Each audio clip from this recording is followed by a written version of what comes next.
Okay, so we have cut the end of the radome cable off here using a pair of bolt cutters. And then we've taped a piece of mechanics wire here onto the end of the old cable, carefully making sure we keep it as straight as possible. We have a smooth transition from the electrical tape down the existing harness that we're going to pull through.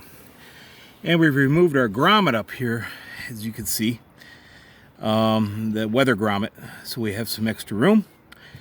Next step is to go downstairs into the cabin, finish removing all the harness retainers around the windshield, and then we're going to get my first mate Karen over here, and we're going to gently pull this cable through. And once we have success with that, we'll attach our new cable onto the end of this mechanics wire, and hopefully have success pulling the new cable through the base, radar base. Okay, so we've had success. As you can see, the cable is now through. The old cable got pulled through the radar base.